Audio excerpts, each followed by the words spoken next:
여러분 안녕하십니까? 헬로티비 뉴스입니다.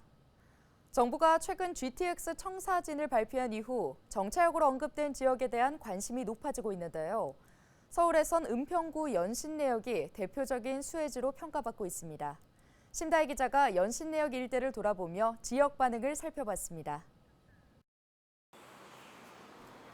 은평구 연신내역 2번 출구 앞, 오전 10시인데도 여전히 지하철을 이용하려는 주민들로 붐빕니다.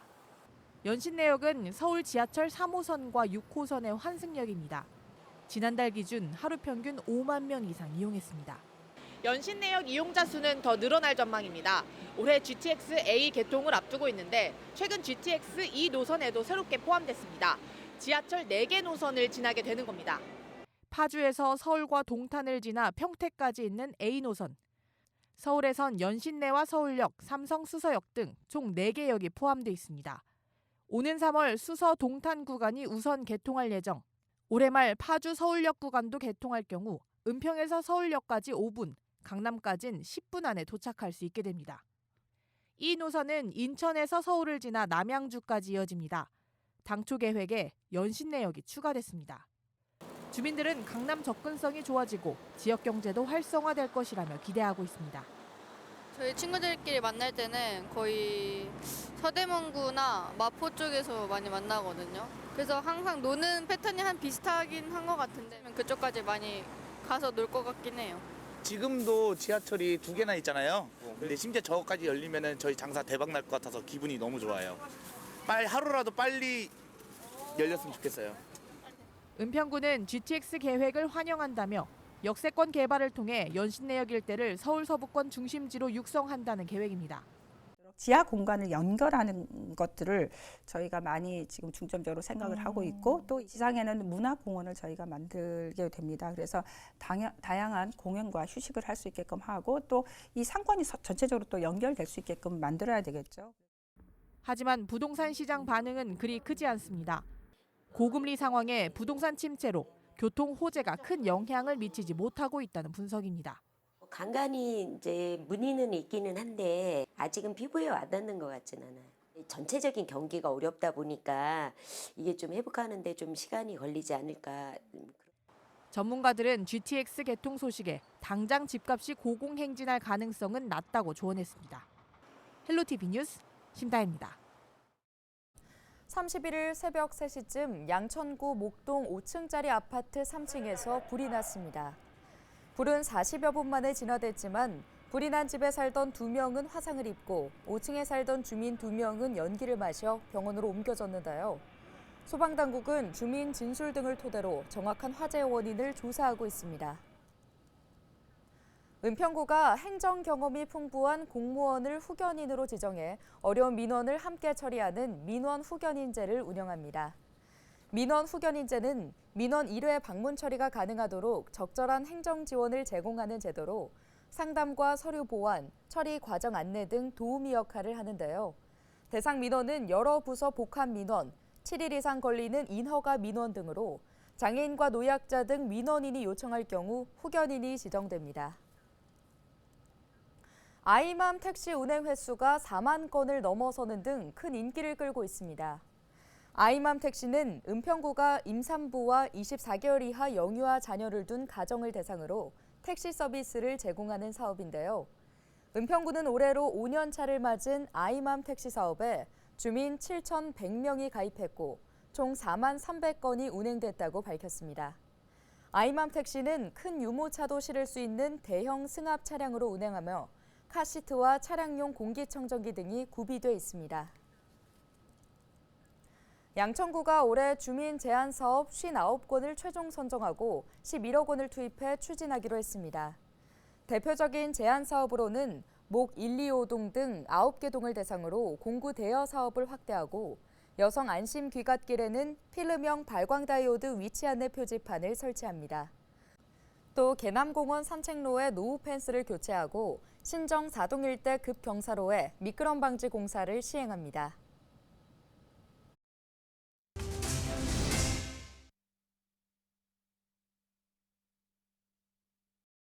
정부가 이태원 참사 진상규명과 재발 방지 및 피해자 권리 보장을 위한 특별 법안에 대한 제2요구안을 의결하자 이태원 참사 유가족 협의회가 거세게 반발하고 나섰습니다.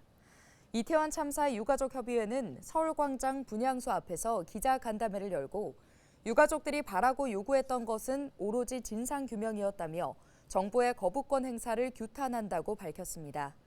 또 배상 및 보상을 운운하며 피해자 지원책을 발표한 것은 유가족을 모욕한 것이라며 분노했습니다. 더불어 국민을 보호해야 한다는 헌법 가치를 훼손하고 159명의 생명을 지키지 못한 윤석열 정부야말로 위헌 정부라고 강력히 규탄했습니다.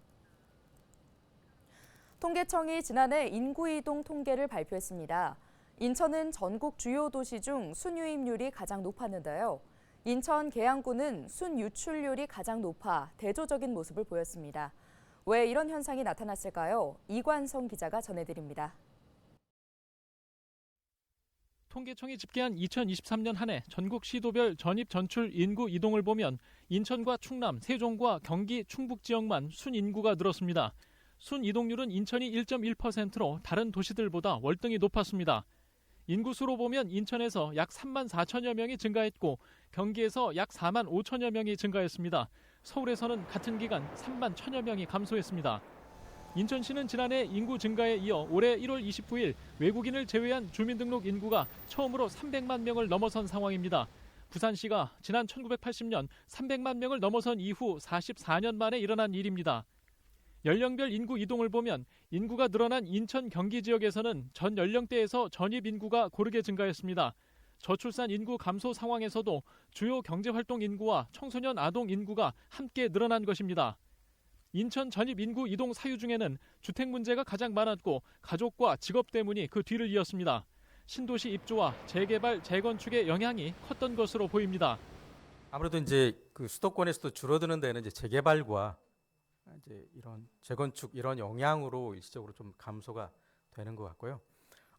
상대적으로 늘어난 데는 이제 뭐 신도시가 된다든지 아니면 재개발, 재건축 이후에 다시 유입되는 영향들이 좀 있는 것으로 보고 있습니다. 전국 시도 중 인구 순유입률이 가장 높았던 인천이지만 인천 계양구에서는 인구 순유출률이 전국에서 가장 높아 대조적인 모습을 보였습니다. 계양구는 지난해 마이너스 2.8%의 인구 순유출률을 보였고 남동구도 마이너스 2.5%를 기록해 인구 순유출률 전국 상위 4번째였습니다. 헬로티비 뉴스 이관서입니다. 경기도가 민선 8기 대표 복지 정책 중 하나인 누구나 돌봄을 부천과 포천 등 16개 시군에서 시작했다고 31일 밝혔습니다. 누구나 돌봄은 위기 상황에 놓인 모든 도민에게 돌봄 인건비 일부를 지원하는 사업인데요. 기본형과 확대형으로 나누어 진행됩니다. 기본형은 부천과 연천 등 9곳, 확대형은 포천과 시흥 등 6곳인데요. 기본형은 생활 돌봄과 동행 돌봄, 식사 지원 등 5개 분야 서비스를 제공합니다. 확대형은 기본형 5개 서비스에 재활과 심리 상담이 추가되는데요. 희망자는 읍면동 행정복지센터를 방문하거나 경기 민원 24를 통해 온라인으로 신청하면 됩니다. 서울시가 설을 앞두고 건설 현장의 공사 대금과 임금 체불에 대한 특별 점검을 시행합니다. 점검 대상은 서울시 발주 건설공사 중 체불 취약 현장으로 선정된 10곳인데요. 점검은 노무사와 변호사 등 전문가로 구성된 특별 점검반이 건설 현장을 직접 방문해 공사 대금과 임금 지급 이행 실태를 점검합니다. 또 대금이 체불되지 않도록 근로계약서와 건설기계 임대차 계약 적정 여부 등을 확인할 예정입니다. 공사 현장에서 돈을 받지 못한 근로자는 서울시 하도급 부조리 신고센터로 문의하면 도움을 받을 수 있습니다. 인천시가 2월 1일부터 소상공인 경영 안정과 지역경제 활성화를 위해 소상공인 저금리 정책자금 융자 사업을 실시합니다. 올해 인천시 소상공인 시장 진흥 자금은 상하반기 각 25억 원씩 모두 50억 원으로 점포 시설 개선이나 운영 자금을 지원합니다. 다만 연체나 체납 중인 사업자와 신용보증재단의 보증을 이용 중인 업체, 사치, 향락 등 제한업종은 지원 대상에서 제외됩니다. 소상공인 업체당 최대 5천만 원 범위 안에서 대출 지원합니다. 상환 기간은 4년이고 분기별 변동금리를 적용한 현 대출금리는 연 2.11%입니다.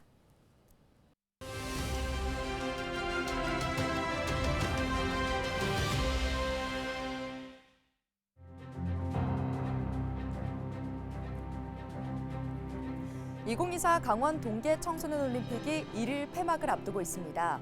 개막 이후 많은 눈이 내리면서 동계올림픽 분위기를 한층 달아오르게도 했는데요. IOC 위원들도 역대 동계 청소년 올림픽 중 가장 잘 치러진 대회였다고 입을 모으고 있습니다. 우리나라 동계 스포츠에도 많은 의미를 남긴 대회였습니다. 우리나라는 1월 31일 오전 현재 금메달 5개, 은메달 6개, 동메달 4개로 오스트리아에 이어 6위를 기록하고 있습니다. 특히 남자 피겨스케이트에서 처음으로 금메달이 나왔는데요. 피겨스케이팅 남자 싱글에서 김연겸 선수가 금메달을 목에 걸었습니다.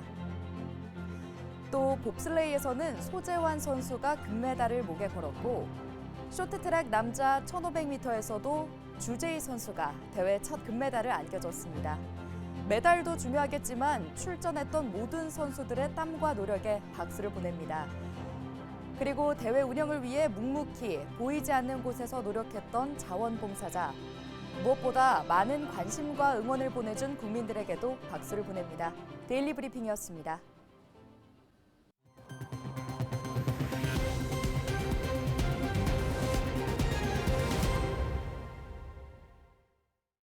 인천시가 고농도 미세먼지를 줄이기 위해 올해 55억 원을 투입해 도로 제비산먼지 저감 사업을 추진합니다.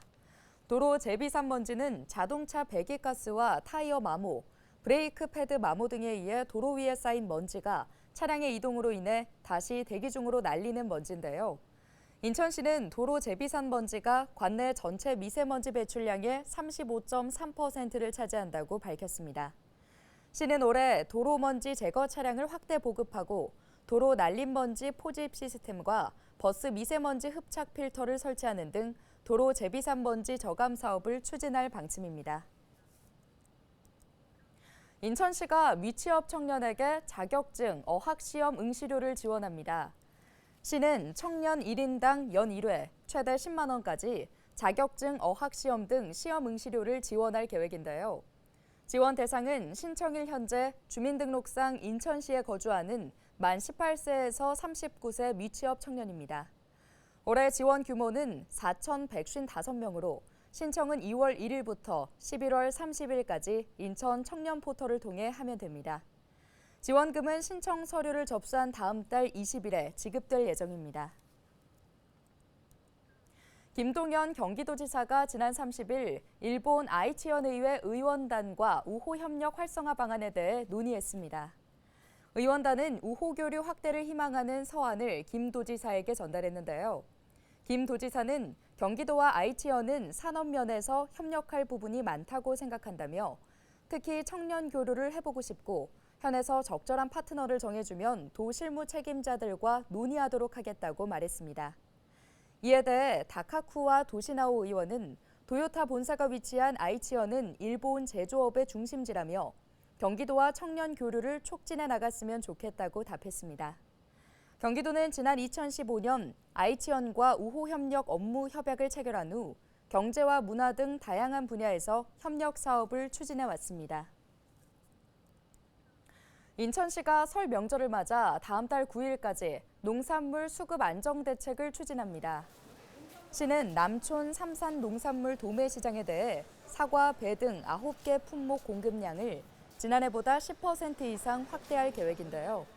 또 소비자의 구매 편의를 위해 정기 휴무일인 2월 4일에도 정상 영업을 하고 도매시장 영업시간을 평소보다 2시간 연장해 오후 5시까지 운영할 방침입니다.